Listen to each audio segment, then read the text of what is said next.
Look, so thank you for clicking on. Look, I'm a big NBA fan. I've done some NBA content on here before. Go check that out. I've done other videos of me talking about NBA teams, especially my Miami Heat. Heat Nation stand up, baby. Also some, like NBA highlight clips. So I've edited personally. I think I did a pretty good job. So if you want to check that out, I'd appreciate that. You know what I'm saying? So look, today I went into YouTube, went to the comment section, and I gathered a bunch of fans' hot takes. I found some ones I really liked, and boy are they hot. So let's get right into it. So let's look at this first hot take. We got Zion Williamson. Tom says Zion Williamson is the modern day Greg Oden, a great player but constantly injured, drafted before an MVP, like Ja or KD respectively. That's scorching hot. Let me just say it straight. That is scorching hot. Is he constantly injured? I feel like that's not. I mean, he's injured now with the foot thing, and we saw him gain all that weight. But is he constantly injured? Sure, he was out because of the knee stuff, and they wanted to take care of the rookie year, so he's out most of his rookie year. He comes in the end. I don't remember too many injuries last year. I don't think he got injured. Maybe if he got injured last season, it was small stuff. I don't remember any injuries for Zion last year. This year, of course, he's got the foot thing. He's out right now. But I think saying constantly injured is kind of not fair to me. Drafted before an MVP, I can see Ja winning an MVP, but I can also see Zion winning an MVP. But yeah, Ja's for real. You guys already know that I love Ja's game. But yeah, to call Zion the Greg Oden, you're basically saying his career is done. He's not gonna go back to what he was. That's so early. That's way too early to say, and that's way too judgmental. No, he's got it. That's out of here. That's crazy. Like, he's gonna come back from his foot injury. He's gonna go crazy. He's gonna play his game. You know what I'm saying? I think he's gotta keep that weight under wraps. I think we just recently saw some photos of he has dropped the weight. That 300 plus like he was in Mountain Dew commercial. That's over. He has dropped the weight, so he looks good. I believe he really is just having a foot injury, and he's gonna come back when he comes back. So yeah, to say he's over, to say he's a Greg Oden, that's just nuts. That's a hot take. Now Zion Williamson will be Zion Williamson, and y'all gonna see too. But I would say if I'm the Pelicans, bro, we're not putting him back in for a while. I would purposely not put him back in or if I put Zion back in, right? If I put him back in, I would try to tank? I would try to tank. No cap, I would try to tank. Why not, man? Y'all the worst team. Just go ahead and take Zion, take Ingram out at the end of the games, lose these games, get another great young piece. Now Zion and Ingram, they're probably gonna be mad about that. But get another great young piece. With him and Ingram and Herb Jones looks good. Imagine three of them. Imagine you got Ingram, Zion, and then you got another great number 1 pick or number 3 pick. I would personally tank if I'm the Pelicans. Now that would tanking. I'm sure Zion does not want to tank. I bet, but that's what I would personally do. But look, about that hot take, way too hot. You're so wrong. I'm sorry. All right, Robert says with the emergence of Desmond Bane this season, Grizzlies are slowly developing. They are slowly developing the best young core in the league. 100%. Desmond Bane's going off this year. He's got such a good game. He looked pretty good last year, but he's taking a step up this year. His shooting's getting better. He looks like he's a great shooter, great offensive player in general. He could take it to the rack. Great shooter, real good defense, just in his second year. So yeah, I would agree with that. He's a beast. Starting him's the correct decision from the Grizzlies. And yeah, slowly getting the best young core. I would say the best young core. They got Ja, they got Bane, they got Brooks. They got Jaren Jackson Jr. They got They got Brandon Clark. They got Tillman. They got the two young white guys that can shoot. They got Coker and something else, Tiller, Miller, something like that. They got 2 white boys that can shoot. Off the bench. So they got a lot of young talent. I'm so jealous of the Grizzlies. They just find these guys who are unknown, nobodies, and they just make them great.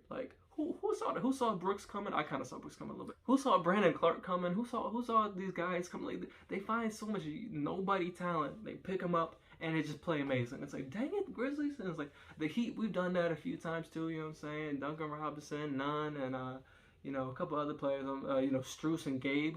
They look real good. So it's like we've done that a few times, but nobody does it like the Grizzlies. I'm kind of jealous of them. They really just find somebody off the street yo, Utah. All right, come home. Yeah, you're gonna be on the Grizzlies now. Yeah, don't even try. You're gonna be on the Grizzlies. And they just ball out. Now I say what rivals that, right? What rivals that young core? I would say the Cavs rival that. The Cavs got Sexton. They got Mobley, who's crazy. They got Garland, and they got a couple of other pieces. But that three, that Sexton, Garland, and Mobley, might be kind of make them better. Because I think for sure Mobley and Garland are gonna have crazy and really good careers. So that helps them. It's a tie or a little less, I don't know, but I think they're both there with the exceptional young cores. And he says give Luka a big man that gets 20 and 10, Sabonis or Vooch type, and he'll take you to the finals. Well, Porzingis is already kind of like a 20 and 10 guy. I know he's not consistent, but that's kind of Porzingis. That's kind of Porzingis. But okay, let's say would Luka go to the finals if he had Sabonis or Vooch? Sabonis is really good offensively and defensively. Vooch can get you some threes and stuff like that. He'd be a real nice big man. But would he take that to the same team right now, which I don't really love that Mavs team, but that's the same Mavs team, Luka and the Sabonis. Would I go to the finals? I think they'd be better, but finals? No, the West is so tough. You have Suns, Jazz, Warriors. No. Luka and Vooch.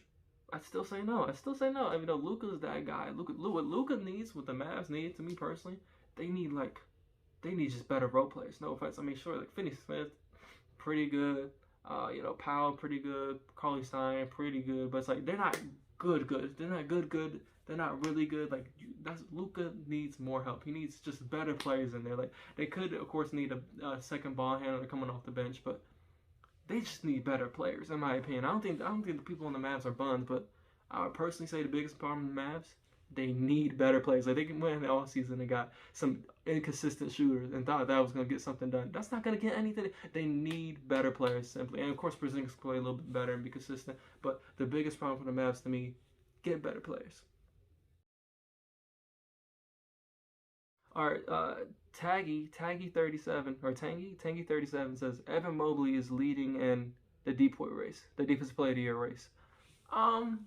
He's averaging 1.9 blocks and 0.9 steals, so I'm gonna say no. But Evan Mobley is crazy. Like I said, he deserves more love. I knew he was gonna go crazy, man. Like I said before the season, way before the season started, I was like, yo, he's gonna be nasty. People don't know. I don't know why he went third. Like he's gonna be great. Like his game is so good. I love his game too. He's like 6'11". He could dribble like a guard. He could pass like a guard. He could shoot it. He's got the big man game too. He can move on the post, and he's got some crazy defense. I'll say that watching him, if you watch him, you think, oh snap, that might be the defense player because his blocks is just he gets it out of there, right? But overall, I'd say no on the defensive player of the year and leading the race. I wouldn't even say he's in it, but no, leading, heck no. I'd personally say Anthony Davis is leading the race. Like Anthony Davis is putting up like 2.4 blocks and like 1.4 steals. He's doing something crazy like that. Like I say Davis is leading. I say Green is in there.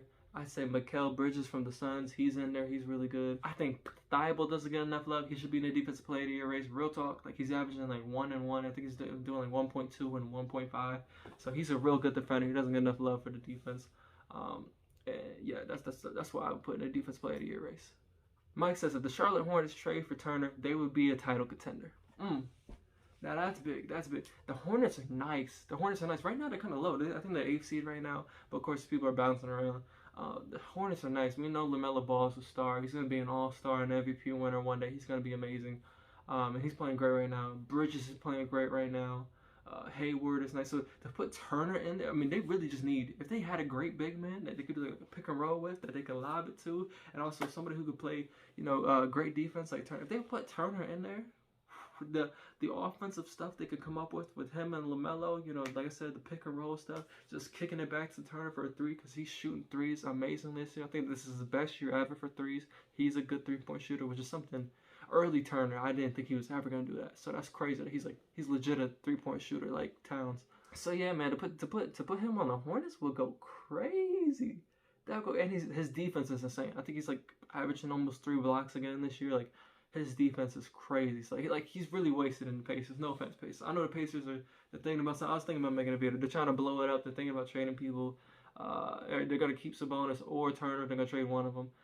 Yeah, he would go crazy on a different team. He would definitely help out a team. But to say the Hornets would go from 8th seed to number 1 or title contender, I don't know, but they would go crazy. He would impact them that heavily because he'd literally be like, he might be the best player in the team. I don't know. It'd probably be LaMelo, then him, and then Bridges, then Hayward, and then Rozier. Like they have a squad if they would have Turner. I think title contender is a little much, but man, maybe they'd be out there. They'd probably be 3 or 4 seed. They would be way better. That'd be nasty. All right, last one. Hopefully this video is not too long. Greg says Lakers will only be a play-in team, and LeBron will go back to Cleveland, and play with Garland, Allen, Mobley, or Okoro, and they could go to the ECF or the finals, Eastern Conference Finals or finals. Um, that's a that's definitely a hot take. I say the play-in team thing maybe. I hope the Lakers are not a play-in team. They don't look like they're gonna be a real good playoff team or finals. I think that's in question for them. They don't look amazing right now. You know, Russ is playing better. AD offensively is kind of playing bad, but like I said, his defense is stacked. But like his offensively, he's off. I think that's throwing things off. Of course, they lost some games. LeBron's out the lineup, AD out the lineup. You know what I'm saying? So, but now they're all together now again. And things are not looking good for the Lakers at all. And if they don't win a chip, like how many more years is LeBron gonna be able to? So it's looking bad for them right now. It's looking bad. I still like watching them. They're still fun. I think watching Russ and LeBron play is so good. Like I said, Russ is playing a lot better. People aren't talking. Whenever Russ has terrible games, they go, "Russ is terrible. He's the worst player ever." But whenever Russ does a triple double or almost triple double game and has an amazing game, it's crickets. Okay, this person says LeBron will go back to Cleveland and play with that young core. I forgot about Allen. Yeah. I don't think that's gonna happen. No, not at all. I think he's staying in LA. I think even if they fail this season, he's staying in LA. They'll just try to retool and do things differently. I think they might even do that at the trade deadline. But yeah, he says he will go back to Cleveland. No, he's not going back to Cleveland. But let's say he does. This person says if he goes back to Cleveland, they can go to ECF for the finals. Yeah, no, that's. I think they would be a finals team if LeBron's still balling. So many people say he's washed, he's slowing down. LeBron is still balling, man.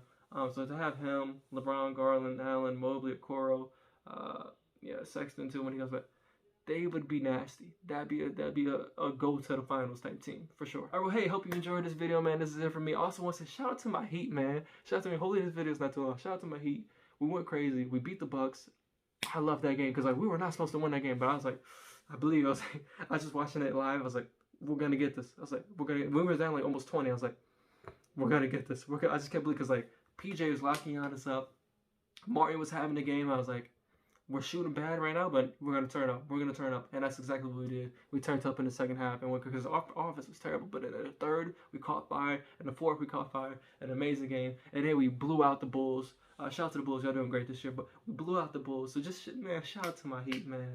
We're playing great, playing exceptional. I think we should still add a big man, but we're going crazy. Okpala's playing better. Martin playing good. Strus went crazy against the Bulls. Duncan finally woke up and did something against the Bulls. So yeah, I mean we're a real nice team, and like we're coming together, man. So imagine when Jimmy comes back, we're gonna play even better. When Bam comes back a month from now, we're gonna play even better. So I like what I see from my team. Thank you for watching this video. Tell me how I should make these videos better. If you liked it, comment, like, you know what I'm saying. Tell me down below. If you want more of these, comments do well, likes do well. You know what I'm saying. Help me out. Appreciate y'all for watching, man.